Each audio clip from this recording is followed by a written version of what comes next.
Hello and welcome to my YouTube channel Nankinomics. मेरा नाम नानकी बवेजा है। स्टूडेंट्स, अभी अभी पार्लियामेंट का जो विंटर सेशन है वो कन्वीन हुआ, स्टार्ट हुआ था 1 दिसंबर को, 19 दिसंबर को कंक्लूड हुआ है। एंड काफ़ी सारे बिल्स जो है हर सेशन ऑफ पार्लियामेंट में पास होते हैं। तो इस बार का जो विंटर सेशन है उसमें भी कुछ बिल्स पास हुए, जो कि उसमें से 3 बिल्स ऐसे हैं जो कि बहुत इंपॉर्टेंट है हमारे economy portion, specially when we talk about और when we connected with the mains syllabus. Students, ये जो बिल हैं तीनों के बारे में थोड़ा सा ब्रीफ दे देती हूँ before we deep dive into each of the bill. The very first bill is with respect to the nuclear energy, the power generation using the nuclear energy, that is the Shanti bill. तो बहुत बड़े break through reforms किए हैं Indian government ने इस बार जो winter session हुआ। The next bill कहीं ना कहीं उसके बारे में सुना होगा आप लोगों ने, which is with respect to MG NREGA. पूरी की पूरी जो स्कीम थी उसका ओवरऑल हुआ है, उसको पूरा चेंज कर दिया गया है। The third bill is with respect to the participation, which it is with respect to insurance sector, and उसमें basically major changes क्या हैं कि जो private sector का participation है, especially the foreign investment, foreign players coming in the insurance sector, as well as the developing in ecosystem की जो micro insurers होते हैं, जो छोटे इंश्योरर्स हैं जिनकी कैपेसिटी भी बहुत ज़्यादा नहीं है, उनकी भी एंट्री इनटू द इकोसिस्टम के लिए जो है चेंजेस लाए गए हैं। 3 मेजर एक्ट जो है हमारे इंश्योरेंस सेक्टर को जो गवर्न करते हैं, one of which is LIC act, उनको चेंज किया गया है। उसमें चेंजेस लाए जाएंगे by passing of these 3 bills, obviously मतलब the insurance bill. Now students, क्या ये जो बिल्स हैं हमें करने हैं? हाँ, ये तो करने हैं, तभी आप वर्कशीट पे मेरे सामने देख सकते होगे। दूसरी बात, इनका कनेक्शन GS3 ऑब्वियसली।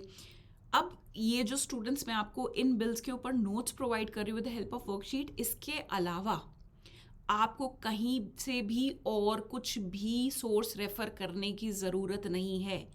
अगर कोई क्वेश्चन आता है, जो कि मैं एक्सपेक्ट कर रही हूँ कि नेक्स्ट ईयर, क्योंकि ये 3 बहुत बड़े चेंजेस आए हैं about the 3 different sectors, the first being the energy production using the nuclear energy, the second one with respect to rural development का जो overhaul होगा, which is MG नरेगा को अब set aside कर दिया, and there's a new scheme, and third one is the overhaul of the insurance sector। तो question ज़रूर बनेगा, कहीं और कुछ देखने की ज़रूरत नहीं है। कोई भी क्वेश्चन आता है तो जो मैंने तुमको नोट्स में बातें बताई हुई हैं, जो मैं क्लास में भी तुम लोगों के साथ डिस्कस भी करूँगी, उसके अलावा कहीं से भी कुछ भी क्वेश्चन आता है, ये मटेरियल मैंने तुम्हें सफिशिएंट प्रोवाइड किया है, तुम्हारा आंसर इसमें से निकल ही जाएगा। Now it is dependent upon you कि आप इस इंफॉर्मेशन को कैसे मोल्ड करते हो as per the demand of the question. Question सीधा ये तो आएगा नहीं, discuss the provisions of Shanti bill, हो सकता है ये भी आ जाए, बट किस तरीके से, या उसके क्या क्रिटिकल एनालिसिस है, क्या उसके गुड पॉइंट्स हैं, क्या उसके नेगेटिव आउटकम्स हो सकते हैं, क्या गैप्स हैं, everything is provided in my notes, so you do not need to refer any other source for the 3 prominent bills which has been passed in the winter session recently concluded। तो अब start करते हैं हमारे पहले, the first and the foremost bill से, which is the Shanti bill. Now what does this Shanti stands for? Shanti हम सोच रहे होंगे अच्छा कुछ पीस फैलाने के लिए, नहीं, it is not with respect to that. It is sustainable harnessing and advancement of nuclear energy for transforming India bill.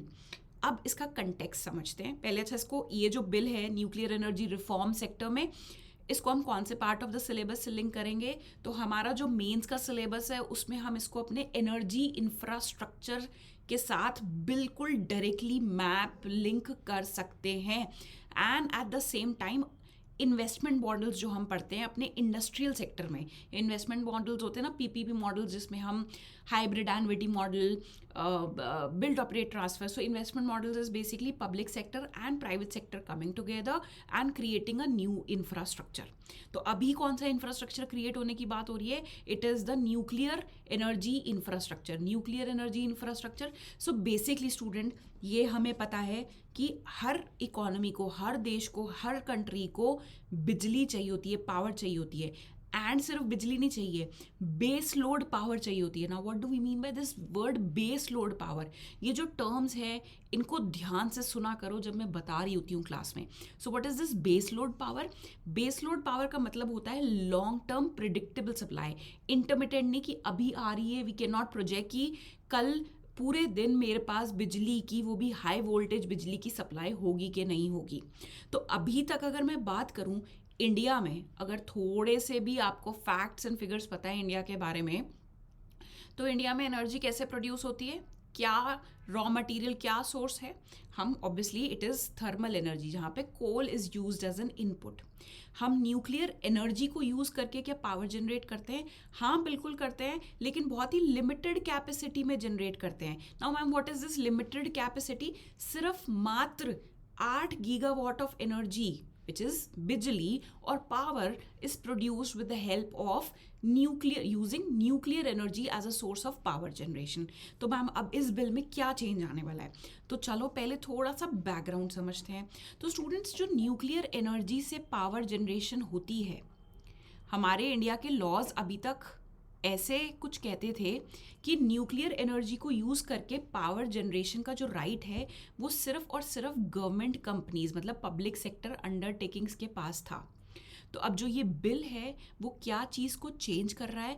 That is changing the participation of private sector also. अभी तक मैंने क्या बोला? न्यूक्लियर एनर्जी से power generate करना का right सिर्फ और सिर्फ गवर्नमेंट कंपनीज के पास था, बट ये बिल कह रहा है now we will also allow private companies to generate power using nuclear energy। तो अब अगर थोड़े से भी लॉजिक और कॉन्सेप्ट क्लियर है ना कि क्यों मैम प्राइवेट सेक्टर को अब इन्वॉल्व कर लिया, क्योंकि हमें पता है कि गवर्नमेंट सेक्टर के साथ प्रॉब्लम क्या आती है। एक, उनके पास लिमिटेड कैपेसिटी, लिमिटेड टेक्नोलॉजिकल जो कैपेसिटी है वो होती है।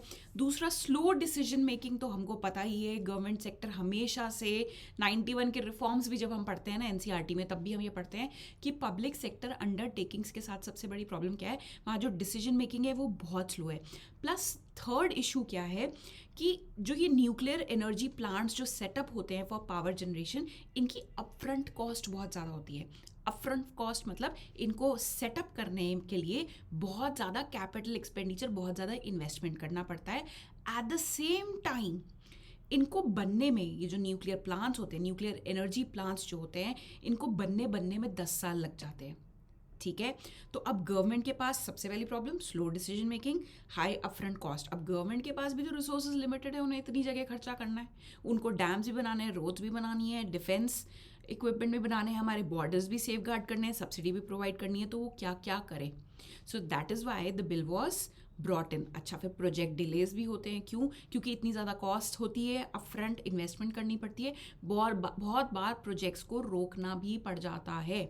एंड अगर हम देखें 75 साल हो गए हमारे इंडिपेंडेंस को, ठीक है, तो अभी तक न्यूक्लियर एनर्जी को यूज़ करके जो हम पावर जनरेट कर रहे थे वो सिर्फ हम 8 गीगावाट्स की कैपेसिटी को ही डेवलप कर पाए। तो हमारा विजन क्या है? बेसिकली 100 गीगावाट्स एनर्जी प्रोड्यूस करना by using nuclear energy as a source of power generation. ठीक है, तो वो गवर्नमेंट अकेले नहीं कर पाएगी। गवर्नमेंट ने इसलिए इस बिल के थ्रू प्राइवेट सेक्टर का पार्टिसिपेशन भी इसमें इनवाइट किया है कि अगर कोई प्राइवेट कंपनी है, प्राइवेट एंटिटी है, उन्हें लगता है they want to enter into this domain in this sector, तो आओ, पैसा लाओ, टेक्नोलॉजी लाओ। And obviously we have always heard that कि जो प्राइवेट सेक्टर है it is quite pretty much efficient as compare to the public sector undertakings. तो ये हमारी बैकग्राउंड हो गई। अब आपको न्यूज़, ये जो डेवलपमेंट है बिल के अंडर, समझने में कोई सी भी दिक्कत नहीं आएगी। तो अब जल्दी से हम इसका कंटेक्स्ट पढ़ लेते हैं। सो बेसिकली पार्लियामेंट ने ये शांति बिल पास किया है, ठीक है ना। शांति बिल स्टैंड्स फॉर, हमने बात कर ली थी। सिग्निफिकेंस क्या है इस बिल का? स्ट्रक्चरल शिफ्ट, मैंने कहा था ना, ब्रेक थ्रू रिफॉर्म्स हैं ये इंडिया के न्यूक्लियर एनर्जी एस्केप लैंडस्केप के। कैसे? Now the bill allows the which sector participation. अब तुम्हें मेरी भी जरूरत नहीं है वर्कशीट फिल करने की, तुम ऑलरेडी जानते हो कि what is the right answer. So the bill allows the participation from the private sector in nuclear power generation. क्यों? Because we want to achieve this goal, aim by 2047, जिसके लिए additional investment की ज़रूरत है, जो गवर्नमेंट के अभी seeing the resource crunch and the avenues where the government has to spend नहीं है उनके पास. So that is why we have invited the private sector also. चलो अब थोड़ा सा बैकग्राउंड समझते हैं. तो स्टूडेंट्स, एक एक्ट है which is the monopoly atomic energy act of 1962. सो ये एक्ट क्या बोलता है, जो मैंने तुम्हें बात बोली कि ओनली द सेंट्रल गवर्नमेंट और अ पब्लिक सेक्टर अंडरटेकिंग, जैसे एग्जाम्पल कौन सी ऐसी पब्लिक सेक्टर अंडरटेकिंग है, गवर्नमेंट कंपनी है जो न्यूक्लियर एनर्जी को यूज़ करके पावर जनरेट कर रही है. अगर आपको कोई नाम पता हो तो, नहीं पता कोई बात नहीं, मैं बता देती हूँ. It is Nuclear Power Corporation of India Limited. Nuclear Power Corporation of India Limited. तो under this act only central government और a public sector undertaking like example ये कुड ऑब्टेन अ लाइसेंस, वो ही अप्लाई कर सकते थे and generate कर सकते थे एनर्जी यूजिंग न्यूक्लियर पावर. तो इसका इम्पैक्ट क्या आता था, जो प्राइवेट फर्म्स हैं जैसे कि टाटा पावर हो गई, they were legally not allowed, they were legally barred from setting up of this nuclear plants. अच्छा, प्रॉब्लम यहाँ पे नहीं आती थी, प्रॉब्लम और भी बहुत सारी हैं जिसके बारे में अभी हम डिस्कस करेंगे. सो तो मैम अभी तक ये क्वेश्चन भी तो आ जाना चाहिए आपके दिमाग में कि मैम ऐसा क्या है, क्यों है कि प्राइवेट सेक्टर को अभी तक अलाउ नहीं किया था. ये बातें क्या पहले नहीं पता थी गवर्नमेंट को कि जो पब्लिक सेक्टर अंडरटेकिंग है वहाँ पे स्लो डिसीजन मेकिंग होती है, प्रोजेक्ट डिलेज होते हैं, स्लो एक्सपेंशन होता है, इतनी कैपिटल इन्वेस्टमेंट वो लोग नहीं कर पाते इनिशियली, तो फिर अभी तक क्यों नहीं अलाउ किया? इसका आंसर जो है वो द लायबिलिटी हर्डल एक्ट जो है 2010 का. सो याद करो 2010 में, प्रॉब्ली तुम उस टाइम 4-5 साल के हो गए, कोई उससे भी छोटा होगा. तो 2010 में ना इंडिया की यूएस से एक न्यूक्लियर डील हुई थी. उस डील में बेसिकली ये लिखा था कि अगर कोई पावर प्लांट सेट होता है, मतलब न्यूक्लियर एनर्जी प्लांट सेट होता है, और मान लीजिए वहाँ पे कोई हादसा हो जाता है, कहाँ पे, न्यूक्लियर एनर्जी प्लांट में कोई हादसा हो जाता है, कोई एक्सीडेंट हो जाता है, ठीक है ना, जिससे ऑब्वियसली लॉस तो होगा ही होगा, किसको, ह्यूमन लाइफ को भी होगा, एनवायरनमेंट को भी होगा. तो उसका सारा भुगतान, किसका, जो लॉस होगा उसका सारा भुगतान जिस कंपनी ने ये प्लांट सेटअप किया है. तो ज़रूरी नहीं है कि let's say there is a private company और a public company which is X, ठीक है ना, उनके पास टेक्नोलॉजी या उनके पास प्रावेस है किस चीज़ की, उनके पास कैपेबिलिटी किसकी है, न्यूक्लियर एनर्जी से पावर जनरेट करने की. बट ज़रूरी नहीं है कि एक्स के पास ये प्लांट को सेटअप करने के लिए जो कैपेबिलिटी होती है वो भी हो. सो एक्स क्या करती थी, एक्स ऑब्वियसली किसी एक दूसरी कंपनी को ये काम सौंप देती थी कि आप आके हमारा यहाँ पे प्लांट सेटअप कर दो. So let's call this company as Y. तो ये जो एक्ट है ना which is liability act, liability hurdle act of 2010, इसका फुल फॉर्म अगर मैं बताऊं तो यहाँ पे लिखा है, मैंने क्या बोला था तुम्हें, कहीं पे भी और कुछ भी पढ़ने की ज़रूरत नहीं है इस एक्ट, इस बिल के बारे में मेरे नोट्स के अलावा. सो ये जो एक्ट है which is civil liability and nuclear damage act, ये क्या बोलता था कि अगर कोई पावर प्लांट में हादसा होता है which is generating energy from nuclear power, तो सारी की सारी लायबिलिटी जो है ना वो वाई की होगी, उस कंपनी की होगी जिसने वो सारा सिस्टम सेटअप, इंफ्रास्ट्रक्चर सेटअप करके दिया है. तो ये तो सिंपल सी वाली बात होगी, इसको ओपन एंडेड लायबिलिटी भी बोलते हैं. सिंपल सी बात है, मान लो तुम प्रेशर कुकर बेचते हो, ठीक है, अब तुमसे कोई प्रेशर कुकर ले गया और 20 साल बाद वो प्रेशर कुकर फट गया. वो 20 साल बाद तुम्हारे पास आ रहे हैं, बोल रहे हैं कि तुम्हारी कंपनी का ये मैं प्रेशर कुकर यूज़ करती थी, अब ये जो है वो फट गया है, अब तुम इसका हर्जाना भरो, इसका भुगतान करो. तो भाई कंपनी, तुम क्या बोलोगे, मुझे क्या, एक तो देखो कुकर इतना पुराना हो गया, मुझे नहीं पता तुमने इसको अच्छे से मेंटेन किया था कि नहीं करा था, या तुम इसको ठीक से ऑपरेट कर रहे थे कि नहीं कर रहे थे, तुमने ढंग से चेक किया था कि उसमें से जो हवा है, वो प्रेशर है, वो लीक होने वाला, जो निकलने वाला जो होल होता है वो कहीं बंद तो नहीं हो गया. ये ऑब्वियस आंसर है, लॉजिकल आंसर है जो तुम्हारे से निकलेगा, जो भी तुम्हारे पास कंप्लेन लेके आएगा. तो एग्जैक्टली इसी वजह से जो बहुत सारी कंपनीज़ हैं, स्पेशली जो फॉरेन कंपनीज़ हैं जैसे वेस्टिंग हाउस, जनरल इलेक्ट्रिक्स, ये देवर शोइंग रिलक्टेंस कि कौन कभी हादसा हो गया तो कौन इतना बड़ा लॉस जो है उसको उठाएगा, प्लस उनकी ऑब्वियसली इमेज को भी नुकसान पहुंचता ही है. सो ये एक बहुत बड़ा हर्डल, ये जो एक्ट का ये वाला क्लॉज है, ये एक बहुत बड़ा हर्डल की तरह एक्ट कर रहा था, किसमें, inviting the companies to set up the infrastructure of these nuclear plants. So the act placed an open-ended liability on which companies? It placed the open-ended liability on the companies, on the supplier company that sells the reactor or the components. This means that कि accident हुआ तो तुम लोग इसका भुगतान करोगे, ठीक है ना. एंड क्योंकि उसमें डैमेज की तो वो नहीं है कि अनलिमिटेड मतलब बेअंत डैमेजेस हो सकते हैं, जैसे भोपाल गैस ट्रेजेडी. तो तुम्हें क्या लगता है ये जो एक्ट में ये क्लॉज डलवाया गया था, इसका कंटेक्स्ट क्या है? After what happened in Bhopal, जो भोपाल गैस ट्रेजेडी हुई थी, तो उस लॉस का कोई पैमाना था क्या? नहीं था. तो इसलिए लाइबिलिटी किसके सिर पे डाले? किसी को तो अपने ऊपर जिम्मेदारी लेनी पड़ेगी जो भी लॉस होता है. तो हमने इस एक्ट में सप्लायर के ऊपर डाल दी for compensating for the unlimited damages जो होंगे अगर कोई हादसा हो जाता है तो ग्लोबल फर्म्स जो हैं they were reluctant, they declined to enter the Indian market and the domestic players also become hesitant कि एक हमारे पास हम कैसे इसमें एंटर करें. एक तो यहाँ पे लाइबिलिटी जो है वो अनलिमिटेड है, प्लस इंफ्रास्ट्रक्चर सेटअप करने के लिए कोई कंपनी रेडी ही नहीं है हमारे साथ टाई अप करने के लिए. सो जो ग्लोबल फर्म्स हैं they declined to enter the Indian market. तो फिर अब ऐसा क्या हो रहा है? तो ये सारे जो प्रॉब्लम्स आ रहे थे, सबसे पहले तो पब्लिक सेक्टर कर रही थी, तो पब्लिक से अब हमने प्राइवेट पे भी आए, और ये जो क्लॉजेज हैं इसको भी अब हमने चेंज करने की, रिजॉल्व करने की, ease of doing business promote करने की कोशिश करी है by passing of this bill in this winter session of parliament.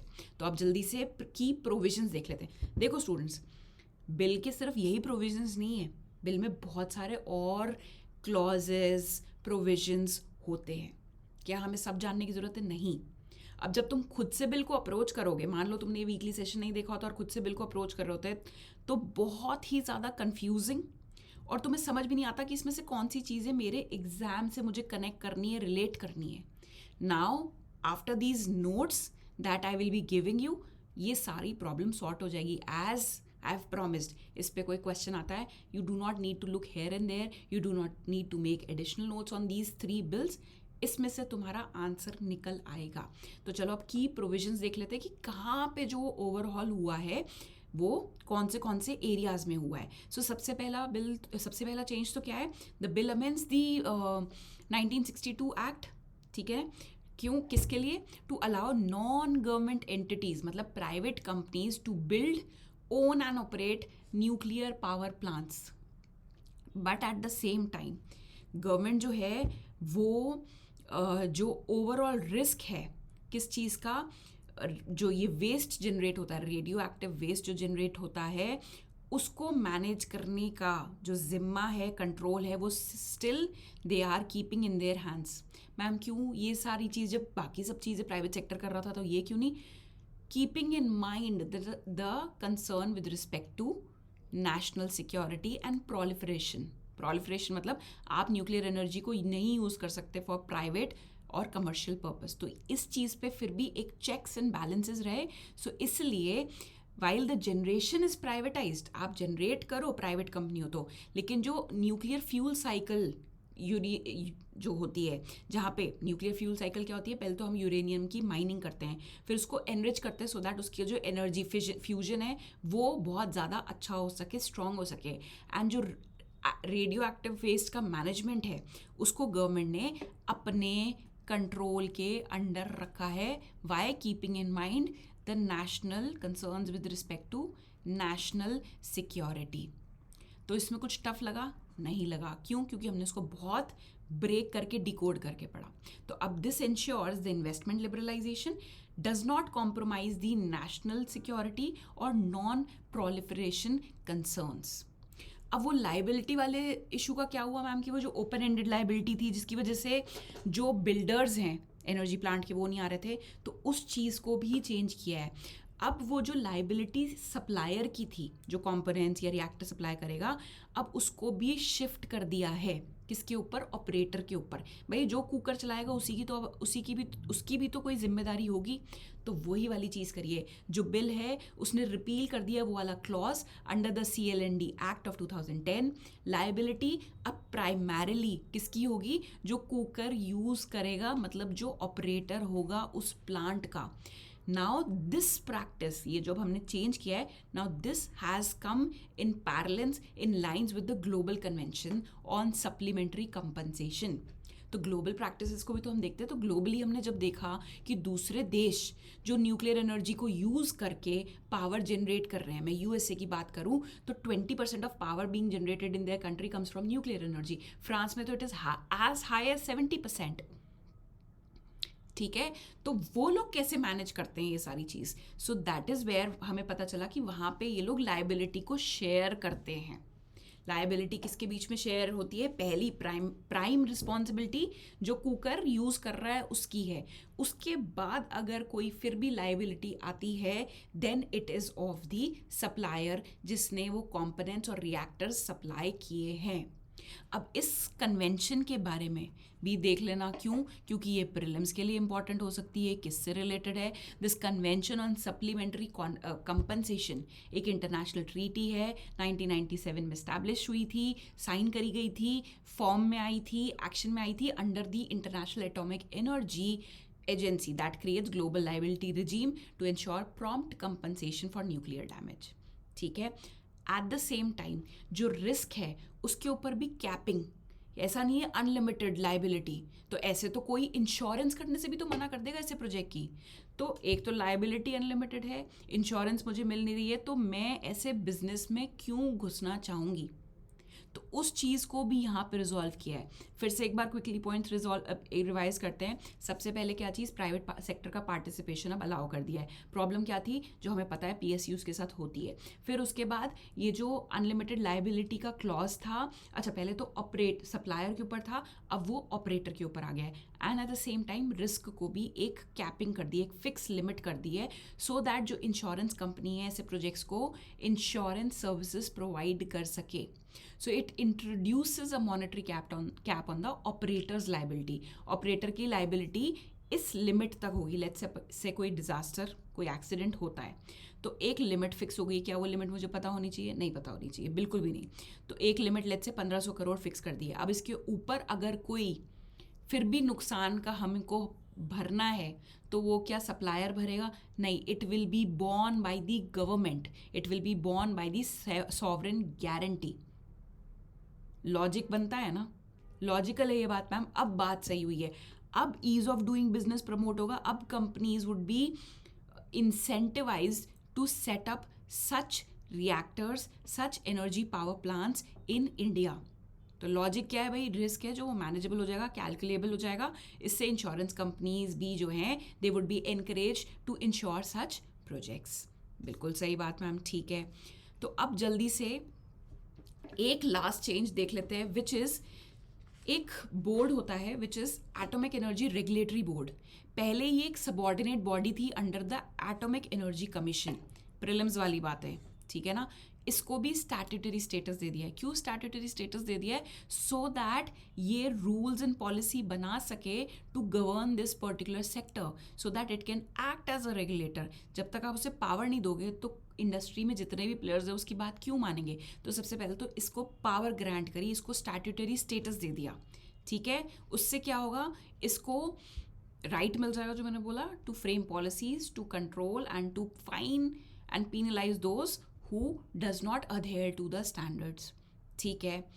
अब एक और चीज़ इस बिल में बहुत बड़ी जो इम्पॉर्टेंट चीज़ हमें समझनी है, स्मॉल मॉड्यूलर रिएक्टर्स होते हैं। सो पहले मैंने आपको बोला था स्टार्टिंग में जब ये बिल समझाने लगी थी कि ये जो रिएक्टर्स होते हैं, एक तो इनको बनने में 10 से 15 साल लग जाते हैं, प्लस बहुत ज़्यादा इन्वेस्टमेंट होती है, जिसकी वजह से प्राइवेट तो अब सेक्टर्स आएंगे, तो दे वुड ऑल्सो भी रिलक्टेंट कि इतना बड़ा हम कैपिटल एक्सपेंडिचर कैसे करें, एंड वो भी कि पहले तो 10 साल बनने में लग जाएंगे।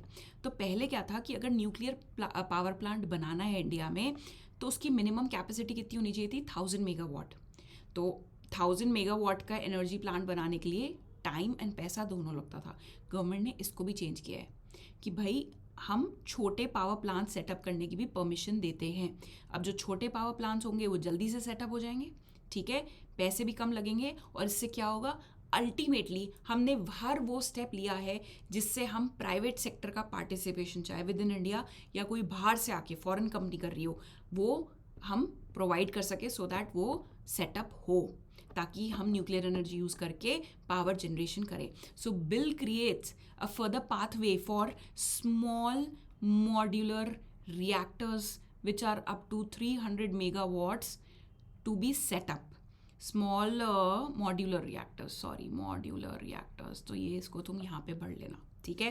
तो अब ये जो मॉड्यूलर रिएक्टर्स क्या होते हैं, ईजी टू सेटअप होते हैं, बस इतना समझ लेना, ठीक है ना। एंड ऐसी इंडस्ट्रीज जिनको बहुत ज़्यादा कंसिस्टेंट सप्लाई ऑफ पावर चाहिए, जैसे कि डेटा सेंटर्स हो गए, उनको 24 घंटे बिजली का सप्लाई चाहिए to maintain those data banks, data storage centres. Then there is steel industry, there is cement industries. तो इससे क्या होगा, ये अपनी कैप्टिव यूनिट्स सेटअप कर पाएंगे। क्यों? क्योंकि उन्हें पता है कि अब जो पहले एक वो क्लॉज था कि अगर न्यूक्लियर एनर्जी पावर प्लांट लगाना तो it has to be of this X capacity. Now the government has allowed to set up a small power plant. हम अपने लिए बाहर से बिजली क्यों खरीदें, अपना पावर प्लांट लगाएंगे और बिजली को चैनलाइज कर लेंगे, यूटिलाइज कर लेंगे। तो उससे क्या है, ओवरऑल जो बिजली, जो पावर रिक्वायरमेंट है वो कम होगी। क्यों? क्योंकि अगर जो मेन हैवी इंडस्ट्रीज है, इंटेंसिव इंडस्ट्रीज है, वो अपने आप जनरेट करने लग जाएंगी, तो ओवरऑल जो थर्मल पावर पे हमारी डिपेंडेंसी है वो भी तो रिड्यूस होगी, ठीक है। चलो अब इसका क्रिटिकल एनालिसिस, क्या अच्छी बातें हैं और क्या कंसर्न्स की बातें हैं अभी भी। सो सबसे पहला, स्केल एक्सपेंशन। अभी भी हम 60 साल 75 साल बाद भी कहाँ पे खड़े हैं, 8 गीगावाट्स पे। प्राइवेट सेक्टर की एंट्री से हम जो ये टारगेट है अपना उसको अचीव कर पाएंगे। एट द सेम टाइम जो न्यूक्लियर एनर्जी है, ठीक है, it is little cleaner, I am not saying it is totally clean, ठीक है ना। जैसे कि हमारी रिन्यूएबल एनर्जी होती है सोलर एंड विंड के साथ प्रॉब्लम क्या है, उनकी सप्लाई जो होती है वो स्टेबल नहीं होती है एंड इंटरमिटेंट होती है, क्योंकि हम उसके लिए सूरज पे या हवा पे डिपेंडेंट है। बट जो ये न्यूक्लियर एनर्जी प्लांट्स होंगे वो इस प्रॉब्लम को, वो उनके साथ होगी ही नहीं, because we are using nuclear energy as a source. Then global integration. So we have also rationalized the things which were a point of concern earlier, जैसे liability वाला, जैसे कोई इंश्योरेंस प्रोवाइड करने को रेडी नहीं है वो वाला, ठीक है ना। So that has been resolved by passing of this particular bill. लेकिन अभी भी ऐसे कौन सी एरियाज हैं जहाँ पे still there are concerns to be resolved. सबसे पहली बात, एक प्रिंसिपल है जो तुम एनवायरनमेंट में पढ़ते होगे, विच इज़ द पॉल्यूटर पे प्रिंसिपल। पॉल्यूटर पे प्रिंसिपल मतलब जिसने पॉल्यूशन फैलाया है, ठीक है ना, वो ही लायबल है। तो अब यहाँ पे गवर्नमेंट ने क्या किया, अभी भी पॉल्यूटर पे प्रिंसिपल को तो फॉलो कर रहे हैं, लेकिन एक कैप लगा दी उसके ऊपर कि इसके बियॉन्ड जो है फिर then the burden will be borne by the government of the country, ठीक है। सो ये जो पॉल्यूटर पे प्रिंसिपल है, कहीं ना कहीं उस क्लॉज को हम वीक भी तो कर रहे हैं अगर हम कैप लगा रहे हैं। अरे तुम ऑपरेट कर रहे हो, तुम कुकर यूज़ कर रहे थे, तुम ही तो करोगे सारा का सारा भुगतान जितना भी नुकसान हुआ है। बट कहीं ना कहीं एरिया ऑफ कंसर्न है ये। देन रेगुलेटरी कैपेसिटी कंस्ट्रेंट्स क्या है, अगर हम स्टैट्यूटरी स्टेटस दे रहे हैं उस बॉडी को, ठीक है, तो it improves the legal authority, but it may not be sufficient जब तक उसके पास खुद की टेक्नोलॉजिकल कैपेसिटी, एक्सपर्टीज नहीं होगी। वो कैसे किसी को गवर्न करेंगे, कैसे किसी के लिए पॉलिसी बनाएंगे, until unless they are not aware by themselves about this particular ecosystem. And waste management की जो बात है उसके ऊपर भी अभी ये जो बिल है बहुत ज़्यादा क्लैरिटी नहीं प्रोवाइड करता। हाँ, ये ज़रूर क्लियर है कि it is still in the hand of government, लेकिन गवर्नमेंट क्या खुद से करेगी या कोई कंपनीज एक्वायर करेगी या उसको कैसे रिजॉल्व करेगी। सो the bill does not provide clarity, वो स्टिल एक ग्रे एरिया छोड़ा है बिल ने इस पर्टिकुलर क्लॉज के ऊपर। चलो अब कुछ प्रीलिम से रिलेटेड जल्दी से फैक्ट्स देख लेते हैं कि इंडिया की जो इंस्टॉल्ड न्यूक्लियर कैपेसिटी है इट इज़ 8 गीगावाट्स। टोटल जितनी एनर्जी हमारे कंट्री में प्रोड्यूस हो रही है उसमें से न्यूक्लियर एनर्जी का जो कंट्रीब्यूशन इज हार्डली 3%। और अगर मैं ग्लोबली कंपेयर करूँ, जिसका मैं ऑलरेडी एग्जांपल दे चुकी हूँ, तो USA 20% of electricity is being source from this nuclear power, and France में it is as high as 70%। तो विकसित भारत की राह पे चलना है तो स्टेप्स तो अभी से लेने पड़ेंगे। प्रीलिम्स क्लियर करना है तो बेसिक्स तो क्लियर करने पड़ेंगे, फाउंडेशन तो बिल्ड करनी पड़ेगी, एनसीईआरटीज तो क्लियर करनी पड़ेगी, ठीक है, तभी तो करंट अफेयर्स समझ आएगा।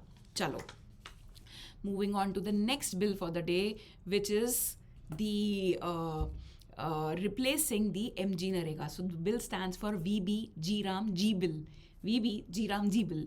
तो इसका नाम है Viksit Bharat guarantee for Rozgar and Ajeevika mission. रोजगार मतलब एम्प्लॉयमेंट, आजीविका मतलब लाइवलीहुड।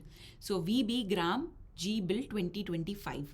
इसको हम कौन से पार्ट ऑफ सिलेबस से लिंक करेंगे? रूरल डेवलपमेंट से कर सकते हो, इंक्लूसिव ग्रोथ से कर सकते हो। क्यों? क्योंकि रूरल डेवलपमेंट की जब भी बात करते हैं, उसका विकास होना क्यों ज़रूरी है? क्योंकि अगर कंट्री को डेवलप्ड कंट्री बनना है तो जब तक हमारा सबसे नीचे वाला strata of the pyramid develop नहीं होगा, उसमें वहाँ पे ग्रोथ नहीं आएगी, तब तक हम विकसित भारत नहीं बन सकते। तो विकसित भारत बनने के लिए हमको रूरल एरिया में ब्रेक थ्रू रिफॉर्म्स लाने पड़ेंगे, one of which is this, which is the complete overhaul of the rural employment ecosystem. So जो ये बिल है, it repeals and replaces the very famous old iconic MG NREGA scheme. अब अगर तुम ये बोल रहे हो कि तुमने इसका नाम नहीं सुना है कि what is this MG NREGA, कोई बात नहीं, क्योंकि मेरे को पता है कि तुम खुद से एफर्ट इकोनॉमिक्स में डालना नहीं चाहते हो। तो इस स्कीम के बारे में जल्दी से देख लेते हैं। अच्छा, तो ये हमने सारा जो है ताम झाम की हमने एक नई स्कीम से उसको रिप्लेस किया है, इस बेसिकली क्यों? क्योंकि हमें विकसित भारत बनना है, ठीक है। चलो अब जल्दी से MG नरेगा के लॉजिक को, कॉन्सेप्ट को क्लियर कर लेते हैं, सो दैट आपके लिए इस डेवलपमेंट को समझना ईजी हो जाएगा। As I have always focus, पहले कॉन्सेप्ट को समझो, फिर इंटरलिंकिंग ऑफ करंट अफेयर्स बहुत ईजी हो जाएगी। तो ये जो MG नरेगा थी, सो बेसिकली ये स्कीम 2005 में लागू हुई थी, and it provided a legal guarantee of 100 days of unskilled manual work to rural household। अच्छा, एक बार रूरल एरिया में एम्प्लॉयमेंट जो है कि किस तरीके का एम्प्लॉयमेंट होता है, कहाँ प्राइमरीली लोग एंगेज होते हैं, तो रूरल एरिया मतलब दिमाग चलता है, हाँ मैम, एग्रीकल्चर, खेती बाड़ी। और एग्रीकल्चर में सबसे बड़ी प्रॉब्लम इंडिया में क्या है? That it is the disguised unemployment is very much prominent over there। disguised unemployment, ज़रूरत से ज़्यादा लोग खेत पे काम कर रहे हैं, उनके काम करने से या नहीं करने से प्रोडक्शन लेवल इम्प्रूव नहीं हो पा रहा है। क्यों? क्योंकि ज़रूरत ही नहीं है। क्यों disguised unemployment बहुत ज़्यादा prominent है when we talk about the employment landscape in the rural area? Because they are not skilled, पहली बात, plus at the other hand, on the other hand, और अपॉर्चुनिटी भी तो नहीं है रूरल एरिया में। वहाँ पे कोई सर्विस सेंटर्स, BPOs ये थोड़ी हैं, या बड़ी बड़ी कंपनीज थोड़ी हैं। कंपनीज कहाँ अपने ऑपरेशंस को सेट करती है? अर्बन एरियाज़ में, जहाँ पे connectivity, labour supply of skilled labour is very good. तो लोगों के पास रूरल एरिया में ले दे के खेती बाड़ी बचती थी, ठीक है ना, जिसकी वजह से वहाँ से सफिशिएंट इनकम नहीं जनरेट हो पाती थी, बिकॉज हमारा जो एग्रीकल्चर है is very much still dependent upon the vagaries of monsoon. तो मैम फिर आगे कैसे लिंकेज स्टैब्लिश करें? ऑब्वियसली इसका रिजल्ट क्या है? Poor standard of living. Why? Because there is meagre income, making the rural area of India very much vulnerable to और at the risk of poverty. Income नहीं है मेरे पास स्टेबल, तो मैं क्या करूँगी? अपनी बेसिक नेसेसिटीज़ फुलफिल नहीं कर पाऊंगी, और जब हम बेसिक नेसेसिटीज़ फुलफिल नहीं कर पाते हैं तो क्या होता है? हम बिलो दी पावर्टी लाइन या ऑलमोस्ट बस हैंड टू माउथ जी रहे होते हैं। तो अपना फ्यूचर कैसे संवारेंगे, सुधारेंगे? तो उसके चेंज के लिए ये जो रिफॉर्म्स हैं लाए गए।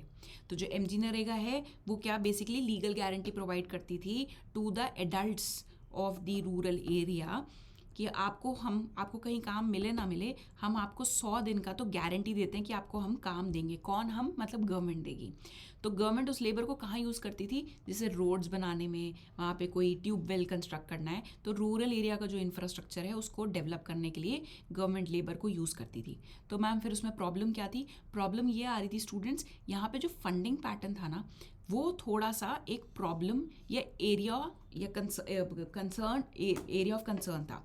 सो बेसिकली जो वेजेस हैं जो लेबर को दी जाएगी वो सेंटर पे करती थी, लेकिन वो जो इंफ्रास्ट्रक्चर बनाने की कॉस्ट थी ना, that was being borne by the states. तो states paid for material cost, ठीक है, जो कि इंफ्रास्ट्रक्चर बनाने के लिए चाहिए। तो उससे प्रॉब्लम क्या आती थी स्टूडेंट्स? प्रॉब्लम ये आती थी कि जो असेट बन के तैयार होता था उसकी क्वालिटी बहुत ज़्यादा अच्छी नहीं होती थी। रोड बनी है, ऑल वेदर नहीं है, थोड़ा टाइम बनेगी एंड ख़राब हो जाएगी। फोकस प्राइमरीली किस पे था? कि लोगों के पास 100 दिन का एम्प्लॉयमेंट हो, rather than on both the things, कि मैम एम्प्लॉयमेंट भी हो, एट द सेम टाइम जो असेट बन रहा है उसकी भी तो ड्यूरेबिलिटी, उसकी भी तो लॉन्गेटिविटी अच्छी होनी चाहिए, क्योंकि पैसा तो लग ही रहा है। But state was not very much concern. क्यों? क्योंकि उनको आउट ऑफ पॉकेट एक्सपेंडिचर करना पड़ रहा है। एट द सेम टाइम एक और बहुत बड़ी प्रॉब्लम जो इससे एसोसिएटेड है इज़ कि इट एम्प्लॉयज़ अनस्किल्ड लेबर, ठीक है ना। तो अनस्किल्ड लेबर को 100 दिन का काम तो मिल जाएगा, लेकिन वो उसके बाद क्या? उनकी लाइफ में जो करियर का ग्रोथ है वो तो हो ही नहीं सकता, बिकॉज दे आर अनस्किल्ड। और उनको जो काम भी मिल रहा है दैट इज ऑल्सो अनस्किल्ड। तो उनकी जो अपवर्ड मोबिलिटी है कि इसके बाद चलो स्टार्टिंग में सहारा लेना है तो ये स्कीम ठीक है, लेकिन या तो उनको स्किल करो, यूथ को, एडल्ट्स को जो रूरल एरिया में है, या फिर स्कीम में कुछ चेंजेस लाओ। So that is why a bill has been passed. अच्छा, centre and state incentive mismatch. अब जो स्टेट्स हैं, स्पेशली जो वीकर स्टेट्स हैं, तो वो तो ये कॉस्ट बेयर कर ही नहीं पाती बहुत बार, ठीक है ना। तो अब वो बेयर नहीं कर पाती तो बहुत जगह स्कीम चल ही नहीं पाती, ठीक है ना, बिकॉज सेंटर तो रेडी है लेकिन स्टेट्स बेयर नहीं कर पाते, उनकी कैपेसिटी नहीं है। और बहुत जगह, अगेन मैं क्या कह रही हूँ, इशू कहाँ रहा है? सेंटर तो वेजेस रिलीज कर देती थी, लेकिन states were having no incentive to release funds to build a very durable quality of asset. अब इस प्रॉब्लम को रिजॉल्व करता है ये बिल। पहला चेंज जो आया है इज कि it provides guarantee of 125 days. 125 days, पहले कितना था? 100 दिन, अब 125 डेज पर house hold per year, strengthening the income support. Obviously 25 दिन ज़्यादा काम मिल रहा है साल में तो कुछ तो फर्क पड़ेगा, ठीक है। At the same time shift to aajeevika and not just the employment and just not the rozgar. पहले क्या फोकस था? सिर्फ और सिर्फ रोजगार के ऊपर। अब focus have been shifted to creating the livelihood options also. पहले MG NREGA was just focused on the unskilled labor. Now this new scheme expands the scope to semi-skilled and the skilled workers as well, and the skill उनको वैसा काम दिया जाएगा so that उन लोगों को भी employment मिले, या फिर जो unskilled labor है वो motivate हो कि that we need to upskill ourselves so that we also get into those semi-skilled और skilled work profile. तो ये यहाँ पे प्रीलिम्स पॉइंटर भी है कि earlier it was focused on unskilled labour, now it is focused on semi skilled and skilled work also. So अब कैसे स्किलिंग होगी मैम? उनके पास तो पहले ही पैसे नहीं है, तभी तो वो 100 दिन का काम लेने को भी रेडी हैं। दैट इज़ वाई इसको इस मिशन को लिंक करा गया है स्किल इंडिया से, सो दैट उनको स्किल्स, उनकी अपस्किलिंग रीस्किलिंग हो सके and they move out of the scheme into better paying jobs. पहले फोकस लिमिटेड था and that is how it happens. We learn from our experiences. हमने देखा अच्छा यहाँ पे जॉब तो मिल जाती है उनको 100 दिन की, लेकिन उसके बाद क्या? तो उसके बाद का क्या का आंसर देने के लिए we need to skill them, तो इसलिए इसको स्किल इंडिया से भी लिंक करा गया है। क्लियर है? एट द सेम टाइम बहुत ही अच्छा इसमें क्लॉज डाला गया है which is with respect to pause during the agricultural season. So students, हर फार्मर का अपना अपना एक क्रॉपिंग सीजन होता है, उस टाइम वो अपने आप को एंगेज नहीं कर पाता। तो भाई गवर्नमेंट बोल रही है जब आपका क्रॉपिंग सीजन है ना, तब हम इसको पॉज कर देंगे For that time, it will be paused for 60 days during the peak sowing and the harvesting season. क्योंकि उस टाइम लेबर के पास काम होता है, तो गवर्नमेंट कह रही है जो तुम्हारे पास काम है वो तो करो. अब जब तुम्हारा क्रॉप सो हो चुका है एंड वो पकने में टाइम ले रहा है, तैयार होने में, that time you join this mission, so that थोड़ी इनकम तुम्हें वहाँ से आ जाए, बाकी सपोर्ट हम कर देंगे तुमसे अनस्किल्ड, सेमी स्किल्ड या हाईली स्किल्ड काम करवा के.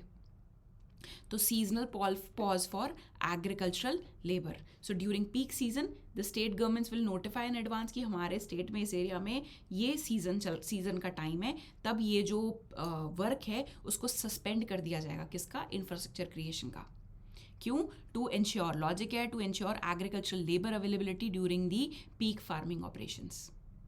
तो तुम्हें लगता है कि तुम्हें नोट्स जब मैंने समझा दिए इसके बाद तुम्हें कुछ और देखने की जरूरत है? I don't think so. I feel these notes are holistic, क्योंकि बहुत मेहनत अलग अलग सोर्सेज जब मैंने रेफर कर लिए तो तुम्हें रेफर करने की क्या ज़रूरत है? You need to be dependent on just one source which is economy weekly. इसको रिलीजियसली फुल अटेंशन के साथ सुनो, समझो, वर्कशीट्स फिल करो, मेंटेन करो अपने पास. इतना तो एफर्ट डालो. तुम्हारे लिए क्या ज़्यादा ईजी है? 3-4 सोर्सेज में अपने ब्रेन को स्क्रैच करना, परेशान होना, इकोनॉमी का फियर डेवलप करना, या नोट्स का प्रिंट आउट निकाल के बस सलीके से एक फाइल में लगाते जाओ? What is more easy for you? Obviously this. मैं होती, कोई मेरे लिए कर रहा होता, मैं ये करती कि भाई प्रिंट आउट ही तो निकालना है हफ्ते के बेसिस पे, या चलो महीने के बेसिस पे निकाल लेंगे, चारों हो जाएं, फिर चारों का जाके प्रिंट आउट निकाल लेंगे. ठीक है ना? तो इतना एफर्ट डालो. यहाँ पे ईजी लूज मत हो जाना.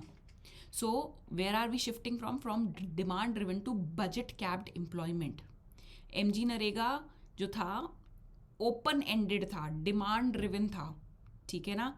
अब हम उसको एक कैपिंग लगा रहे हैं.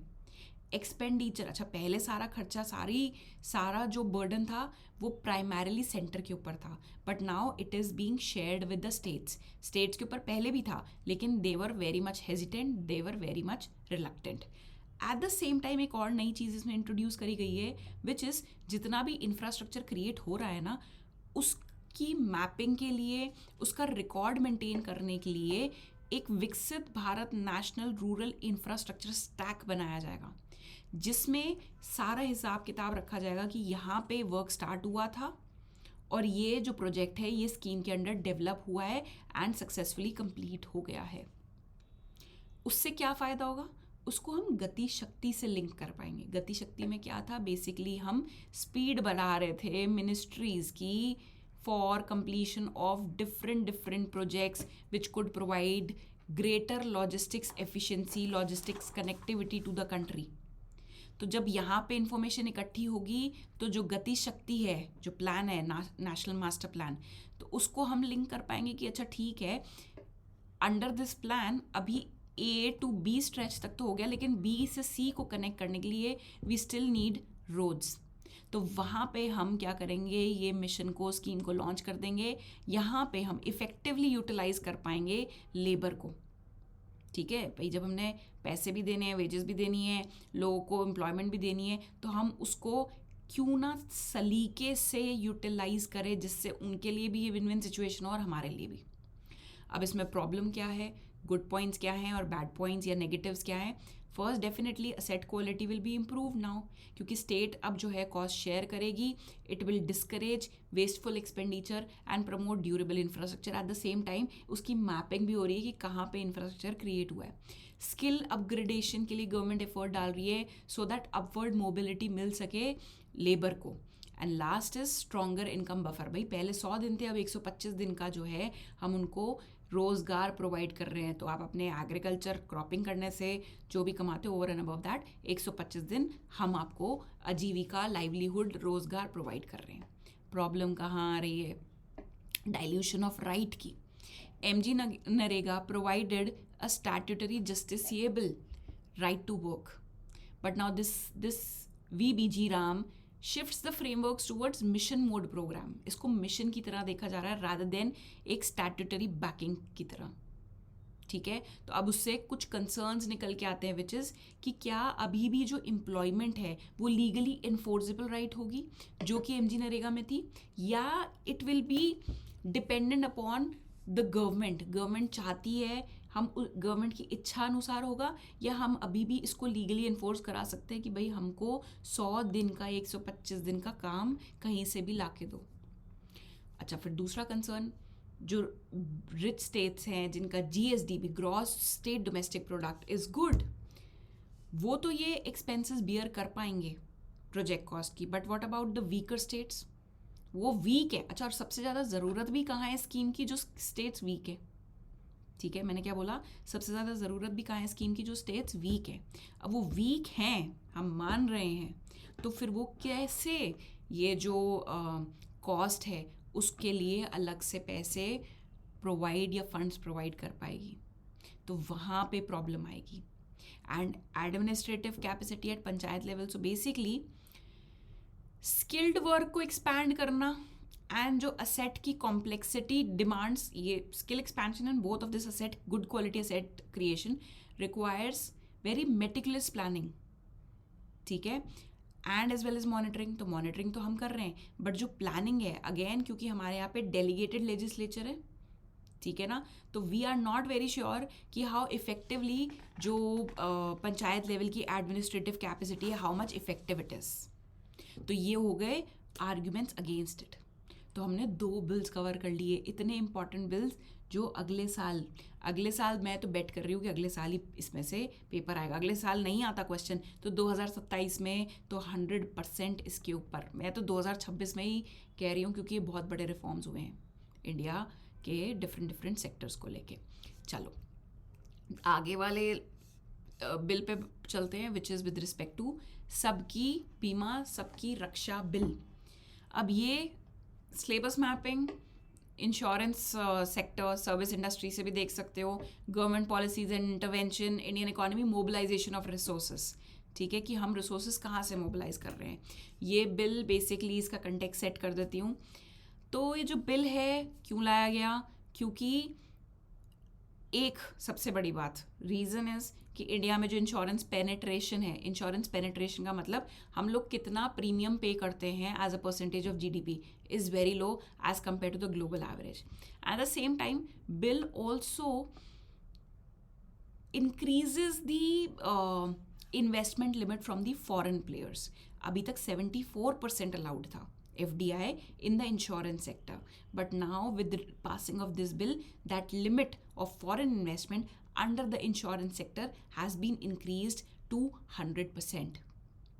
तो ये जो बिल पास हुआ है, it amends 3 key insurance acts, which is Insurance Act 1938, LIC Act of 1956 and IRDA Act of 1999. ठीक है, इसमें सबसे पहली बात क्या हुई है? Bill opens the door for 100% FDI in the insurance sector, removing the previous 74% cap. गोल क्या है कि by 2047 insurance must be secured by all. कैसे? हम माइक्रो इंश्योरर्स को इनवाइट करेंगे, हम फॉरेन जो इंश्योरर्स हैं उनका भी पार्टिसिपेशन इंक्रीज करेंगे, so that the insurance services spreads to the every nook and corner of the country. क्यों? क्योंकि हम अंडर इंश्योर्ड नेशन है। कैसे? ये हमने ऑलरेडी पढ़ लिया है। अच्छा, जो रिपोर्ट आई है एक, उसके अकॉर्डिंग इंडिया के रूरल एरिया में हार्डली 10% लोगों के पास लाइफ इंश्योरेंस है। और अभी भी इंडिया में majority population is residing where? Is it urban और the rural area? It is rural area. So उसमें से मेजॉरिटी पॉपुलेशन रूरल एरिया में, उसमें से भी सिर्फ 10% के पास लाइफ इंश्योरेंस है, while less than 20% of the population has the health insurance cover. तभी तो हम पढ़ते हैं NCERT में कि कोई भी आपदा आती है, इनकम नहीं है, सेविंग नहीं है, कोई भी मुसीबत आती है, कोई हेल्थ इश्यूज क्रिएट होते हैं, the families end up into the debt trap, और debt trap leads to the starting of the vicious cycle of poverty. कर्जा नहीं उतार पाते, खर्चा करना है अपनी हेल्थ के ऊपर, क्योंकि कोई बीमारी लग गई, उसके लिए उधार लेनी पड़ती है मनी लेंडर से, not also from the bank sources, collateral की दिक्कत है। तो ये सारी प्रॉब्लम्स को रिजॉल्व करने के लिए, क्यों? क्योंकि वहाँ पे पॉवर्टी में स्लिप होने का डर बहुत ज़्यादा है, वल्नरेबिलिटी बहुत ज़्यादा है। तो वो सब को रोकने के लिए अगर इंश्योरेंस होगा तो हमें किसी से हाई रेट ऑफ इंटरेस्ट पे लोन नहीं लेना पड़ेगा, हम कौन? जो लोग रूरल एरिया में रह रहे हैं, जिनकी income is not sufficient, they are surviving on the meagre wages, and जैसे ही प्रॉब्लम आती है they end up being more prone to slipping into the debt trap. आगे जनरेशन्स निकल जाती हैं उस ट्रैप से निकलने में. ठीक है. अच्छा, अब क्या ये चीज़ें चेंज हो रही है यहाँ पे? So basically insurance again capital heavy business है. पैसा चाहिए इंश्योरेंस बिजनेस को स्टार्ट करने के लिए. ठीक है ना.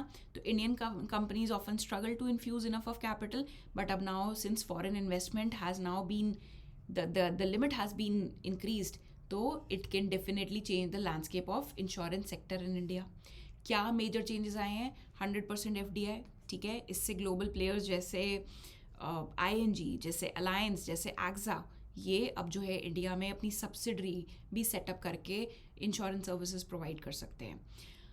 एक और बहुत बड़ी चीज़ जो मैं माइक्रो इंश्योरर्स की बात कर रही थी कि पहले इंडिया में before passing of this bill there was a norm that अगर इंश्योरेंस बिजनेस स्टार्ट करना है so minimum capital which was required was 100 crore.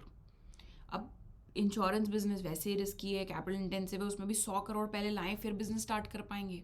तो इससे क्या था, छोटे जो प्लेयर्स हैं जो लेस रिस्क के साथ इस बिजनेस को पहले ट्राई करना चाहते हैं, probably then they can expand, वो कहीं ना कहीं वहाँ पे ब्लॉकेज क्रिएट हो रही थी. तो अब जो न्यू रूल है उसने इस रिजिड लिमिट को हटा दिया है.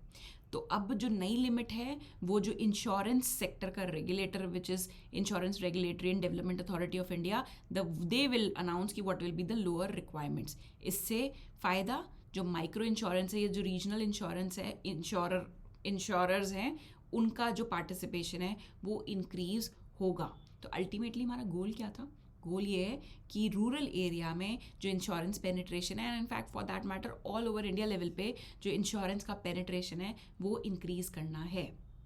ठीक है. पहले insurance had to renew their licences after a point of time. कितने सालों बाद वो हमें नहीं जानना, बट नाउ जो लाइसेंस है इट्स परपीचुअल. एक बार आपको इंश्योरेंस बिजनेस करने का लाइसेंस मिल गया, आपको उसको बार बार फिर से रिन्यू कराने की ज़रूरत नहीं है. क्यों? क्योंकि रिन्यू कराते खर्चा पड़ता है. तो ये सारी चीज़ें क्यों करी जा रही है? क्या लगता है? जितना हम फैसिलिटेट करेंगे बिजनेस को उतना ईजी कन्वीनियंट हो जाएगा करना, और उतना ही ज़्यादा it will incentivise the players to enter into a particular sector where such overall has been taken place. अभी तक पहले जो सिस्टम था, डिफरेंट लाइसेंस लेने पड़ते थे. Let's suppose if I have to provide health insurance services, ठीक है, life insurance service, I have to take different licences. ठीक है. अब वन कॉम्पोजिट लाइसेंस. तो क्या चेंजेस आए हैं? सबसे पहले फॉरेन पार्टिसिपेशन. दूसरा, मिनिमम कैपिटल जो चाहिए थी उसको रिड्यूस कर दिया. तीसरा, लाइसेंस को पीरियोडिकली रिन्यू कराने की ज़रूरत नहीं है. चौथा, कॉम्पोजिट लाइसेंस. एक बार लाइसेंस लो एंड फिर अपने आप जो है बिजनेस को करो. ठीक है. But at the same time, ठीक है, at the same time, I am so sorry, bill अभी भी जो है it continues life versus non life separation को तो अभी भी जो है वो डिफरेंट रखती है. ठीक है. पहले दे वर प्रपोजिंग दैट हम एक कॉम्पोजिट लाइसेंस इशू कर देते, but still that is my bad. I would want to rectify mistake. ये जो लाइफ इंश्योरेंस करनी है तो उसके लिए अलग आपको लाइसेंस लेना पड़ेगा. नॉन लाइफ इंश्योरेंस सेक्टर में जाना है तो still you need a separate licence. अगर एक ही कंपनी दोनों टेरिटरीज में एंटर करना चाहती है so still we do not have the composite licence provision. ठीक है जी.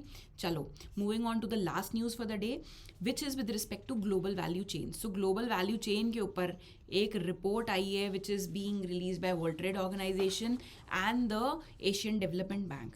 थीम क्या है? बेसिकली ये बता रहे हैं ग्लोबल वैल्यू चेन्स जो है ना, बीच में after again setting the context before know after the Covid बात होने लग गई थी कि कहीं जो वर्ल्ड है, ठीक है ना, स्पेशली वर्ल्ड ट्रेड है, कहीं हम डी ग्लोबलाइजेशन की तरफ तो नहीं बढ़ रहे. ठीक है ना. क्योंकि before COVID we were so much interlinked, we were so much interdependent. The prime example being oil seeds India में, oil seeds, oil palm India में नहीं होता था. We were totally import dependent. Semiconductor industry, ठीक है ना, totally semiconductors कहाँ बन रहे हैं? ताइवान में, चाइना में. अब क्योंकि कोविड के दौरान बहुत सारे ऑब्स्टिकल्स आए, सेमीकंडक्टर्स नहीं सप्लाई हो पाए, उसकी वजह से हमारी electronics industry, automobile industry came to a complete hall, रुक गई। ठीक है ना, क्यों? क्योंकि इतनी ज़्यादा डिपेंडेंसी क्रिएट हुई थी, क्योंकि जो सप्लाई चेन्स थी वो इतनी इफेक्टिव थी। तो अब जब कोविड वाला टाइम आया, it allowed the countries to introspect, to look inwards कि ओके, हमने तो आज तक इन चीज़ों पे ध्यान ही नहीं दिया कि अगर कोई इतनी मासिव लेवल पे कुछ ऐसा एक्सटर्नैलिटी आती है तो हमारी इकॉनमी में कितने सारे sectors will come to a halt, रुक जाएंगे। तो फिर उस टाइम कुछ ऐसे रिफॉर्म्स तो नहीं, कुछ ऐसे मेजर्स लिए गए कंट्री द्वारा कि अब हम जो है we will reduce our dependencies on the other countries. तो रिपोर्ट्स आने लग गई कि अब जो वर्ल्ड है वो डी ग्लोबलाइजेशन की तरफ बढ़ रहा है। बट ये जो रिपोर्ट है इट सेज, उसकी फाइंडिंग है, उसकी उन्होंने रिसर्च करी, उन्होंने बताया कि globalisation is still alive, it is not something which is an old concept और a dead concept. It is, वो जो डी ग्लोबलाइजेशन की हम बात कर रहे थे, ऐसा कुछ नहीं हो रहा। It is just that dynamics change हो रहे हैं ग्लोबलाइजेशन के, रीवायरिंग हो रही है उनकी। The share of global value chains जो है इट इज़ स्टिल प्रोमिनेंट, ठीक है ना, it remains as it is where it was before Covid. अच्छा, आप में से ऐसे कोई बच्चे हैं जिनको ग्लोबल वैल्यू चेन नहीं पता होता, तो उनको मैं जल्दी से समझा देती हूँ। Global value chain is simple कि मान लीजिए एक कंपनी है, मोबाइल फ़ोन बनाती है, ठीक है ना, एग्जाम्पल एप्पल का दिमाग में रखना, ठीक है ना। सो नाउ जो एप्पल फ़ोन है उसका लेट्स से डिस्प्ले बन रहा है चाइना में, उसमें जो सेमीकंडक्टर चिप लग रही है वो बन रही है ताइवान में, उसकी जो पैकेजिंग, उसकी डिज़ाइनिंग हो रही है, जो एप्पल फ़ोन्स की इकोसिस्टम की डिज़ाइनिंग होती है वो यूएसए में कैलिफोर्निया में हो रही है, उसकी जो असेंबली मैन्युफैक्चरिंग हो रही है वो इंडिया के प्लांट में हो रही है। सो एक प्रोडक्ट बनाने के लिए डिस्प्ले यहाँ बन रहा है, ये बनेगा, उसमें फिट करेंगे, अच्छा पहले तो डिज़ाइन होगा, फिर चिप्स बनेंगी, फिर सारा सामान इंडिया में आएगा और उसकी फिर असेंबली होगी, मैन्युफैक्चरिंग होगी। So these are the global value chains. It describes how a value or a product, value of a product or a service is created amongst the multiple countries. बीच में ये luxury bags का आया था ना, जितने भी luxury bags इनकी designing quality check कहाँ होता है, it is in what we says Paris और द यूरोपियन कंट्रीज़। बट ये बनते कहाँ है? चाइना। मैंने तुम्हें पिछले इकोनॉमी वीकली में मेक्सिको का भी एग्जाम्पल दिया था कि मेक्सिको कैसे स्टैंडर्ड्स को अडॉप्ट नहीं कर पाया, इसलिए वो सिर्फ एक असेंबली मैन्युफैक्चरर बन के रह गया। तो वो असेंबली मैन्युफैक्चरिंग किसका एग्जाम्पल है? ग्लोबल वैल्यू चेन्स का ही तो है। So each country performs what it is best at. तुम वो करो जो जिसमें तुम प्रोफिशिएंट हो। जैसे तुम्हें हिस्ट्री आती है, मुझे इकोनॉमिक्स आती है, तुम मुझे हिस्ट्री पढ़ा देना, मैं तुम्हें इकोनॉमिक्स पढ़ा दूंगी, सो दैट हम लेस टाइम में ज़्यादा चीज़ें अचीव कर पाएँ। तो एग्जैक्टली क्या हो रहा है इससे? इंटरडिपेंडेंसी। तुम मुझ पर डिपेंडेंट हो, मैं तुम पे डिपेंडेंट हूँ। सो that is what is the global value chain is all about. तो ये रिपोर्ट क्या कह रही है? ग्लोबलाइजेशन इज़ नॉट डेड, ठीक है ना, इट इज़ जस्ट दैट उसका रीवायरिंग हो रही है, उसमें चेंजेस आ रहे हैं। अभी भी the countries are still dependent on these global value chains for supply of the different components or whatever they used to purchase from the other countries.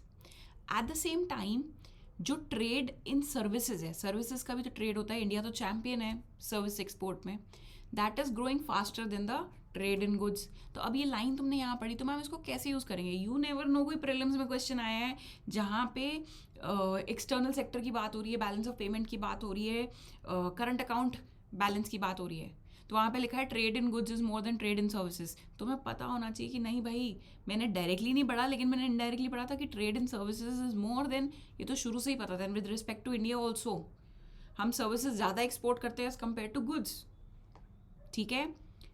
अच्छा, फिर बीच में ये बात भी आई थी निकल के कि जो चाइना से जो बड़ी बड़ी कंपनीज है जिनकी मैन्युफैक्चरिंग लाइन चाइना में सेटअप थी, now they are moving away from China. No, report बताती है that they are not moving away from China, it is just that they are trying to reduce their risk by setting up an alternative facility near by that zone, South East Asian nations के बीच में, so that कभी China कुछ गड़बड़ कर जाए तो the system does not come to a complete halt. हम जो उससे नियर, जो आसपास हमने लोकेशन फैसिलिटी डेवलप कर रखी है विच इज़ नियर चाइना, हम वहाँ से सामान जो है, हमारा प्रोडक्शन जो है प्रोक्योर कर लेंगे। तो so it is just that it is China plus one strategy and not China exit strategy, which is becoming more prominent. They're not saying we will stop our production in China. It is just that we do not want to be over reliant on China. ठीक है. अब मैं India की position की बात करूं तो जो service led GVC integration, so India's integration into GVC is because of what trade? Is it because of goods और is it because of services? It is because of the services. It is service driven, service sector driven, services driven लिख लो. We are still to get integrated into global value chains when we talk about the manufacturing GVCs. तभी तो वो standard वाली news पढ़ाई थी मैंने last week. India को स्टैंडर्ड्स, नाउ जो स्टैंडर्ड सेट करेगा they will rule the game of the trade. तो इंडिया भी मैन्युफैक्चरिंग सेक्टर में, you know that industrial sector weak है हमारा. We are trying to give it a push. Make in India PLI scheme and RoDTEP scheme, उसको export करने के लिए, increase करने के लिए, ऑल ऑफ दैट, राइट. चलिए, और क्या प्रॉब्लम है इंडिया के साथ? MSME and labour constraint. So MSMEs के साथ प्रॉब्लम क्यों हमारा जो मैन्युफैक्चरिंग सेक्टर में ग्लोबल वैल्यू चेन्स में इंटीग्रेशन नहीं है? मेजॉरिटी ऑफ प्रोडक्शन कहाँ जो है MSMEs में हो रहा है. अच्छा नहीं, प्रोडक्शन नहीं, एक्सपोर्ट्स जो है majorly comes from the MSME and MSME faces this issue of lack of standardisation and the certification. ठीक है ना, जिसकी वजह से इंडिया की जो एबिलिटी है to integrate into global value chains, especially when we talk about manufacturing, becomes limited. So ये हो गई हमारी आज की इकोनॉमी वीकली की समाप्ति. मेरे से टच में रहने के लिए मेरे इंस्टाग्राम चैनल पे मैसेज कर सकते हो, मुझे Telegram which is economics with Nanki, वहाँ पे भी रीच आउट कर सकते हो. And do not forget to subscribe to my channel so that you do not miss on any such updates. देखो, बिल्स तो आते रहेंगे और परेशान करते रहेंगे, but now because you were religious enough to attend this session जहाँ पे 3 इतने इंपॉर्टेंट बिल्स डिस्कस हुए हैं, don't you think you will have an edge over others? मैं तुम्हें ये कॉन्फिडेंस इंस्टिल करने के लिए as a faculty, as a mentor बोल रही हूँ कि now after completing these 3 bills तुम दूसरे बच्चों से आगे खड़े हो. मैं भी तो मेंटर हूँ, मैं भी तो फैकल्टी हूँ, मैं भी तो देखती हूँ बच्चे क्या कर रहे हैं. तो अगर मेरे बच्चे ये कर रहे हैं तो मुझे पता है ना कि वो दूसरों से ये करने से कंप्लीट आगे हो जाएंगे. So that is all for the day. I will see you soon and God bless you all.